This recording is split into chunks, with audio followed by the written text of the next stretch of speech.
William Dunbar is often called the Scottish Skelton or the Rhenish Horace. He was the most versatile and technically brilliant of the Scottish markers, serving as a court poet for King James IV during the golden age of the Scottish Renaissance. He was born around 1460 into the family of the Earls of March. Dunbar was highly educated, likely at the University of St. Andrews. He began his career as a Franciscan novice, traveling across England and France, however, eventually found his true calling as a secular priest and courtier. By 1500, Dunbar was a permanent fixture at the court of King James IV. Unlike his contemporary Robert Henryson, who was a quiet schoolmaster, Dunbar was in the middle of the high-energy cosmopolitan life of the royal palace. He was a diplomat, a performer, and a priest who constantly petitioned the king for a benefice, a steady church income, which, much to his frustration, never fully he received in the way he desired. Dunbar could write beautiful high-style allegories for royal weddings, filthy and hilarious insults for poetic flightings, and deeper sober meditations on the certainty of death.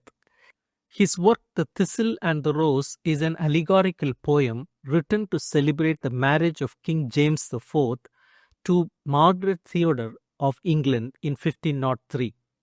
It uses the Parliament of Birds style to bless the union and argue for peace between Scotland and England. It is a masterpiece of the Oriat style. Lament for the Macaris is a deeply moving elegy written while Dunbar was sick. He lists all the great poets who have died before him, repeating the haunting Latin refrain, Timor mortis contrabat me, meaning the fear of death disturbs me. It is a meditation on the transience of life and the inevitability of death. The treatise of the two married women and the widow is a long, scandalous and funny conversation overheard by the poet. Two married women and a widow sit in a beautiful garden, drinking wine and brutally complaining about their husbands and the frustrations of marriage. It is a sharp satire on courtly love and social hypocrisy. It uses the old-fashioned alliterative verse to contrast the beautiful setting with ugly things being said.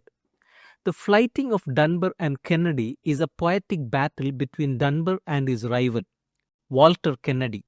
The two poets take turns hurling the most creative, complex, and grotesque insults at each other in front of the king. It is a display of linguistic virtuosity. While it sounds like a real fight, it was actually a high-skilled courtly entertainment. The Golden Targ is a dream allegory where the poet is attacked by the army of Lady Venus. He tries to defend himself with the Golden Targ, the shield of reason, but he is eventually blinded by the beauty of the goddess and captured. It shows the struggle between human reason and the overwhelming power of love and desire. The Dance of Seven Deadly Sins is a vivid, grotesque vision of a dance in hell organized by Mohan, the devil. Each of the seven deadly sins appears and performs a dance that reflects their nature. It is a dark, comic, and terrifying satire of human vice, noted for its high-energy imagery.